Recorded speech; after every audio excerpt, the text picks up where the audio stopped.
నమస్తే, welcome to NSTV news. ముందుగా ముఖ్యాంశాలు.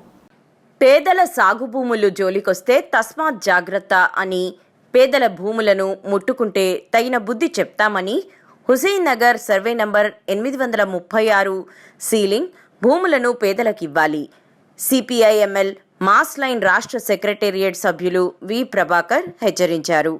సోమవారం నాడు హుసేన్ నగర్ ప్రభుత్వ భూములను వెంటనే కబ్జాలో ఉన్న లబ్ధిదారులకు ఇవ్వాలని డిమాండ్ చేస్తూ సిపిఐఎంఎల్ మాస్ లైన్ పార్టీ ఆధ్వర్యంలో జిల్లా కలెక్టర్కు వినతి పత్రం అందజేశారు.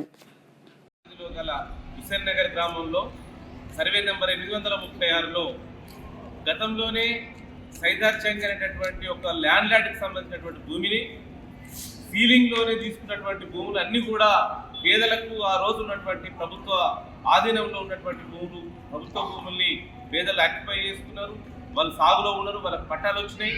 కానీ అందులో 836 సర్వే నెంబర్ని ఆ సీలింగ్లో ఉన్నటువంటి భూమిని మెజారిటీ గుట్ట ప్రాంతం కావడం వల్ల తక్కువ క్వాంటిటీతో ఉన్నటువంటి 120 ఎకరాల భూమి వ్యవసాయానికి సాగుకు పనిచేసినటువంటి భూమి ఉండటం వల్ల దీన్ని అసలు ప్రభుత్వం ఏ పేదలైతే సాగు చేస్తున్నారో వాళ్ళందరికీ అసైన్ చేయాల్సినటువంటి బాధ్యత, పట్టాలు చేయాల్సినటువంటి బాధ్యత ప్రభుత్వంపై ఉండే.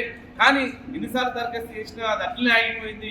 ఈ మధ్య కాలంలో ధరణి వచ్చిన తర్వాత 2018 సంవత్సరంలో ధరణి వచ్చిన తర్వాత మళ్ళీ సీలింగ్ తీసుకున్నటువంటి భూమిని ఎవడైతే పట్టదారునో సైదార్ జంగ్ అనేటటువంటి వాటిపైన రావటం వల్ల వాడి వారసులుగా హైదరాబాద్ లెవెల్లో కొంతమంది పైరవికారులు, ముఖ్యంగా ఈ రియల్ ఎస్టేట్ వ్యాపారంలో తలమునకలు చేసినటువంటి చాలా మంది పైరవికారులు ఆ భూమిని కాజేయడానికి ప్రయత్నం చేస్తున్నట్టుగా ఊర్లో ప్రచారం జరుగుతుంది.